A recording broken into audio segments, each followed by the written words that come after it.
네, 후보자 지명 축하드립니다. 예, 감사합니다. 네, 문재인 정부 때 심우정과 지금 윤석열 정부의 심우정은 같은 분입니까? 예, 그렇습니다. 네, 그렇게 믿어도 됩니까? 예, 그렇습니다. 네, 좀 떨떠름하신 것 같은데. 아닙니다. 그래요? 자, 살아있는 권력에 대한 수사를 하는 게 검찰의 수사의 본령이다. 이렇게 검사들이 끊임없이 얘기를 했어요. 과거 문재인 정부 때도 윤석열 검찰총장도 이 얘기를 그렇게 강조했습니다. 동의하십니까? 예, 살아있는 권력이든 어떤 권력이든 동일한 법과 원칙에 따라서 수사를 해야 된다고 생각합니다. 지금 대한민국 검찰은 살아있는 권력에 대해서 동일한 잣대로 수사하고 있다고 보고 평가하십니까? 모든 수사를 검사들이 사명감을 갖고 법과 원칙에 따라서 하고 있다고 생각합니다. 네. 그러니까 국민의 눈높이와 동떨어진 인식을 하고 있으니까 검찰이 이렇게 망가진 겁니다. 검찰총장 후보자마저도 이 자리에서 국민 면접을 보는 이 자리에서 지금 대한민국 검찰이 국민 눈높이에 맞게 모든 사람을 법과 원칙에 따라 공정하게 수사하고 있다고요? 그렇게 인식하시니까 검찰이 이렇게 망가지고 있고 국민들로부터 신뢰를 얻지 못하고 있는 것입니다. 적어도 이 자리에서는 후보자께서는 국민 눈높이에 맞지 않은 부분이 있다라고 하면 제가 총장이 돼서 바꿔보겠습니다. 이런 결기를 보이셔야지. 여전히 지금 선배들이 한 거랑 똑같은 행동, 똑같은 태도로 이 자리에 임하시면 아무것도 달라지지 않아요. 그러면 여전히 총장이 되고 나서는 살아있는 권력인 윤석열 대통령과 김건희 여사 뒤 봐주려고 하는 검찰로 낙인 찍힐 것입니다. 어떻게 생각하세요? 결기를 보여줄 수 있어요? 어떠한 사건이든 동일한 기준과 잣대를 가지고 규정에 따라서 법과 원칙에 따라서 하겠다고 말씀드립니다. 네. 그때 그 심우정과 지금의 심우정이 좀 다른 것 같습니다. 답변하시는 거 보니까. 자, 살아있는 권력에 대한 수사는 혹여나 검찰총장이 잘못을 저지르더라도 똑같이 적용돼야 됩니까? 그렇습니다.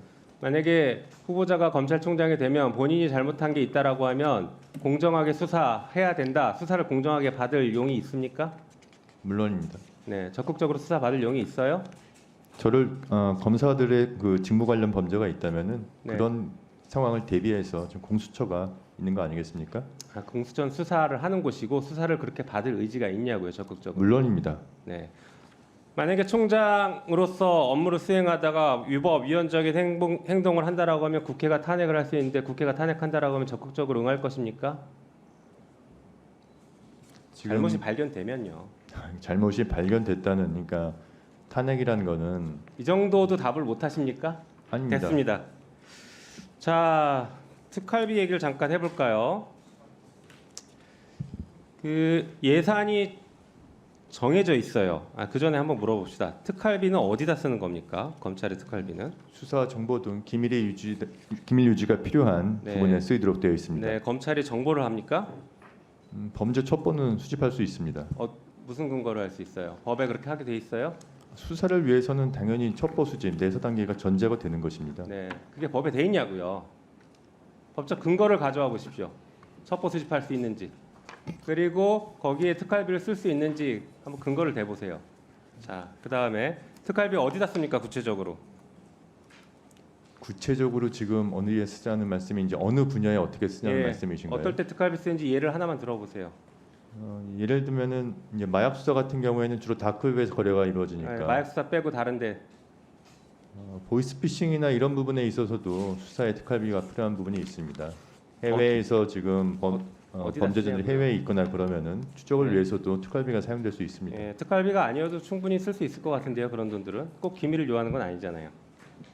돈을 쓰는 건 똑같은데. 아니 근데 지금 네, 나머지 누구한테 비용은 누구한테 기밀을 요하는 겁니까? 검사들 빼고 모든 사람에게 기밀을 요하는 돈입니까 이게? 그렇지 않습니다. 네. 자, 네. 그러면 특활비 용도에 쓰지 않고 다른 곳에 유용해서 썼다라고 하면 횡령죄가 됩니까 안 됩니까? 그거는 제가 위원님 정확한 상황을 모르는 상황에서 그냥 위원님 말씀만 듣고 답변드리기 어렵습니다. 예산의 항목 자체가 용도가 엄격하게 제한되어 있는 건 맞습니까? 특활비가? 수사 기밀 또 정보 수집 등이 필요한 분야에 쓰이도록 되어 있습니다. 엄격하게 제한되어 있는 건 맞아요? 딱 거기만 쓰게? 그 이것도 답을 못 관련된 내용에 대해서 쓸 수 있도록 지금 규정되어 있습니다. 그러니까 제한이 돼 있냐고요. 특활비의 용도는 제한이 되어 있죠. 그렇죠. 자, 제한되어 있는 용도가 제한되어 있는데 예산 항목을 유용하면 불법 영득 의사가 인정된다가 대법원 판례입니다. 특활비 용도대로 쓰지 않으면 횡령죄이고요. 경우에 따라서는 국고 손실죄가 됩니다. 특가법상.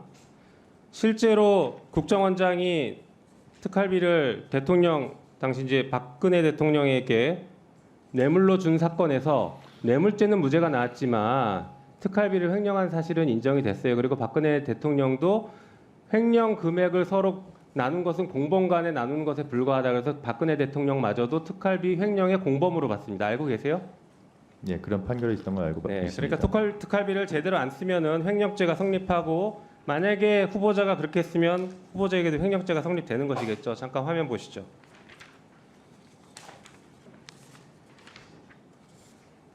여기 말고요. 앞에 보여주세요. 네. 이거 말고요. 네.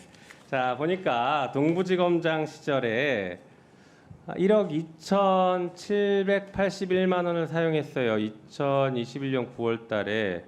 이때 보니까 그 추석을 앞둔 시점이고 이 무렵에 1,160만 원을 전액 현금으로 인출해서 17개의 돈 봉투에 담아서 누군가에게 줬다라고 되는데 이거 어디다 썼습니까?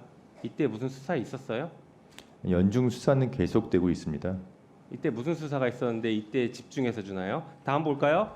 그 다음에 보니까 또 설 연휴 2022년 1월 설 무렵에 1,350만 원을 현금 인출했었어요. 이때 어디 썼어요? 제가 구체적으로 자, 다음 당시에 보여주시죠. 그 다음 보여주세요. 그 다음 넘겨주세요.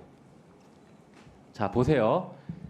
아까 마약 수사했죠. 마약 수사는 2억 원이 지금 특활비입니다. 배정된 게. 여길 넘어서서 썼으면 횡령죄예요. 그리고 형사부등 수사지원 50억인데 이걸 넘어서 썼으면 횡령입니다. 여기서 어디다 썼는지 한번 말씀해 주세요. 이 항목대로 썼어요? 특활비에 그런 구체적인 세부 사업에 대해서 대검에서 올 때 지정해서 내려오지는 않는 것으로 알고 있습니다. 그러니까 횡령이 된대요. 검찰이 집단적으로 조직적으로 횡령죄를 저지르고 있어요. 그걸 당당하게 말씀하시면 안 돼요. 아시겠습니까? 집단적으로 조직적으로 횡령하고 있다고요. 이런 것을 다른 기관에서 썼다고 해보세요. 틀림없이 국고 손실로 기소했을 겁니다. 그렇지 않습니까? 후보자 기소했을 거 아니에요, 이런상?